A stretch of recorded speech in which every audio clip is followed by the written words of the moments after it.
was good because it was not an easy race. Oh my God, they are cool. That's awesome. That's crazy. Can I hold? So later on, we're taking the picture with all of us doing the Cobra sign. Oh yeah, for sure. Finish the race for that tour. This is as close as I will ever get.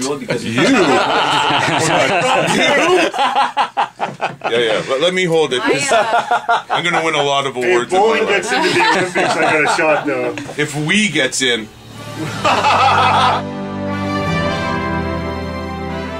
Good morning, Rob Kemp in for Bad Pete this morning, along with Chantal Desjardins, our guest in studio, Joey Elias, who's headlining this weekend at the Comedy Nest for the launch of his new DVD, Joey Elias Douchebag, and our special guest in studio this morning. Have a real star.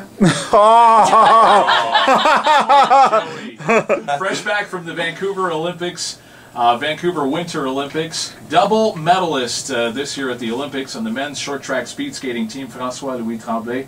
Welcome to studio. Hey, thanks for the invitation. Thank you for coming. I basically, when we were watching the Olympics, and I'm on Twitter, and I saw that a lot of you and your teammates are on Twitter, so I started sending you messages, and then Francois-Louis finally wrote me back. You're the only one. Everybody else snubbed me. Like, yeah, I'd love to come on, show him. So thank you very much for getting up early. Well, I know one of your teammates probably had his hands full. Yeah. After winning, because he couldn't text because he was grabbing some good Canadian rear end. That's always a good sign. Yeah, for sure.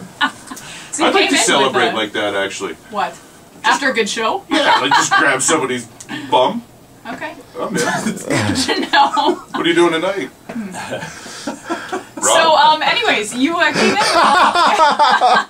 Good job, Chantal. Tell us a little bit about the whole experience, actually. I want to know about. Yeah, well, I brought my 5 medals here. I won 5 medals in the 3 Olympics, and it's cool to show it because, I mean, it's really a special thing to win 5 medals. It's, I mean, I got 2, but really those 2 was the 4th and 5th one. And when you think about it, it's 13 years on national team thing, so it's huge, and it's really hard to realize unless when you put them all side by side, it's really special, and it brings back a lot of memories. And really heavy too. Yeah, well, I didn't wear them all at the same time, but that's what. And what was the experience like competing on home turf? Oh, it's really special because I've been to 2 Olympics before that, and to Reno and Salt Lake City in 2002. And you think you expect what it is going to be at the Olympics, but really you have no idea because it was much bigger than it was anywhere else. I mean, the population really got into it so much. Everybody was wearing Canada jerseys and T-shirt, and also because Here, actually, let me put mine on. I took it off. Oh, you did. Yeah. Cool. And also because in the ice rink there was a lot more Canadian cheering for us, and actually the best thing you can ever live in the Olympics is first of all going to the Olympics or win a gold, and at the same time win a gold on home soil. I mean, this is the best you can ever live at the Olympics. Now, how old are you that you've done I'm 29. And you've been in 3 Olympics? Yeah. I've done nothing with my life. I know. I have something with my name on it that says douchebag. Let's drive the point home. Francois-Louis, when you're talking about home turf and having all those fans, I mean, obviously it makes a difference to have that support, but when you're on the ice, are you able to, do you hear them while you're racing around the track, or is it so focused that it's... 2 things. One of them is that we're so focused when we're on the ice and skating and applying the strategy and all, that we don't really hear anything, but at the same time I didn't want to watch. Like my parents were telling me, did you see me? I had a big sign. I was like, no, I didn't want to. It's just because like you don't want to get out of focus, at the same time you're just too many people. Keep your eye on the prize for sure. Exactly. You don't want to look at it before the end. Yeah. So I think we're at this level now. The onesie that you wear, that's spandex? Oh no. Yeah, it's a spandex and cut-proof material also. Now, is it uncomfortable at all? Like, from a viewer's standpoint, it tends to, I mean, if you walk on the street, that would be uncomfortable. On the ice is the only thing we can wear that's comfortable, unless we really slow down if we just wear a normal T-shirt. So is there a lot of adjusting going on, or? Yeah, but this is specially made just for speed skaters, so anyone that's a little bit overweight will not really fit into it. Thank you. Thank you. I will say this though, just based on those outfits, you were winning. Canada won over the Americans before that race started. You know what I'm talking about? It wasn't cold. Our balls are bigger. The CFL. Well, actually, I don't know if you knew this, Francois-Louis, but you were actually nominated as Entertainment Weekly Online's Olympic Stud of the Day. Oh, really? Yeah. Wow. Did you see that award? Did they give you a medal for that one, or? No, I just heard about it, but I don't know really much what it is. But it's a good thing, I think. Yeah, I think it's a good thing.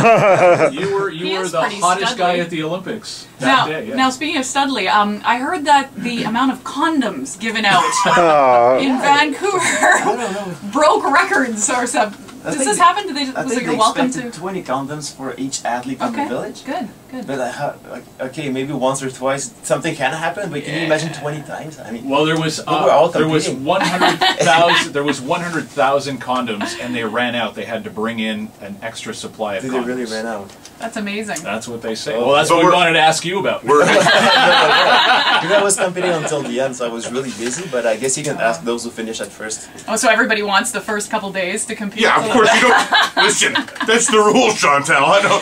Well, listen, On day 18, you really want to be like, hey, I got one left over. Yeah. You look tired. Get over here. well, listen. Some people's events are done in the first day. I mean, you got 2 weeks left in the village. What else are you going to do? You know, hello, Sweden. 8:15 -3 in downtown Montreal. More with Olympic Canadian athlete Francois-Louis Tremblay in just a minute.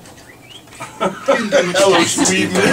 I want to talk a little bit about the differences between playing hockey. I mean, I grew up playing hockey. Merv, you play hockey. Joey, you play. Chantal, What you about play me? hockey too. I'm Play getting hockey. there. Right. Wow. Did you ever play hockey? Did you go from hockey skates to speed No, skates? that's kind of unusual at the same time. But my brother started hockey, Right. And at the same time, he wanted to learn how to skate better, so he subscribed to the speed skating club, and I was just going to the ice rink with my parents. Yeah. And I liked it, and I wanted to do it, and I was pretty good at a very young age, so I just stick to that. Now, if I were to put on speed skates, would I just fall flat on my ass? Like, would it be Yeah, a I think complete you'd be disaster? surprised because the edge is not the same as on a hockey skate. Right. We have like a square edge, a 90-degree edge. So it's really, you're gonna feel like it's gonna glide on the side. There's not a lot of grip on it, but it's the only way we can glide. Yeah. Have speed. Now, what was it like in Vancouver? Did you run into all of the other athletes from all the other sports, or this is did the you best sort of thing keep... about, aside the medals and performance, the best thing about going to the Olympics is that you know you're gonna get to meet all the other sport, like the whatever, all the skiing, the gliding, like luge and all that, and also the hockey players. Yeah, that would be Yeah, pretty This cool. is Hey, also you're in really Sydney. unusual because you would see them on the street, they wouldn't be really like keen to talk to you because they're big stars. When they're on the village, they're just equal to you. They're the same, so they're happy to know about you, and they ask about what you're doing with your sport. What do you skate on? What are the blades and stuff like that? So I even got to meet Sidney Crosby. Yeah, you have a little And story it's- about him. Yeah, well, he loves ping pong apparently, and so do I.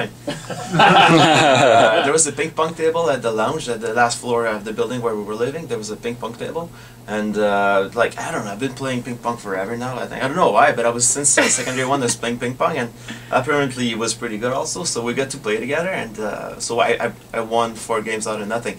He But- beat Sidney Oh, Crosby. skunked Crosby. Yeah, Nice. but he says he won 1 game, but I don't remember it. But so I'll give him that. So it's I like, hear a lot on TV, watching it at home about the own the podium. Did you guys find that distracting, or I mean, I'm guessing the goal for you is to own the podium anyways. So well, we had a lot of pressure winning medals there. It's just because, first of all, we're allowed to win many medals in our sport, in speed skating. yeah, And there was no guarantee we were going to have these medals, but there was a possibility at the same time. So, but I was not able to. I was not going there racing more than 2 distance. So I wanted to win 2 medals in 2 distance. That's a big goal. But at the same time, my teammates had to win. Well, they were expected to win at the beginning of the games, and they failed to that, and so there was more pressure for us toward the end. But at least we finished it with 2 goals, and this is yeah. amazing. I would not associate the word failure with anything that you guys did No. in Vancouver. No, You but we made were- us all very proud. No, but there's just because there was a possibility that we win something. It was not our specialty Yeah. event. But towards the end, there was a relay in the 500, and these are really Canadian distance. So Yeah. we were still confident we were going to make it. World Championships coming up in Belgium. And Bulgaria. in 2 Bulgaria, weeks, sorry. And then it's going to Italy. He's going to be in Italy for the team championship, and then it's vacation. All right. Francois-Louis Tremblay, Nice. thank you so much for sharing some time and your Olympic experience with us, and For giving us your medals. Yeah, thanks for leaving the medals behind. I appreciate that. All right, no problem. Thanks. Rob Kemp rocks your afternoon on the Spirit of Rock Show 97.7.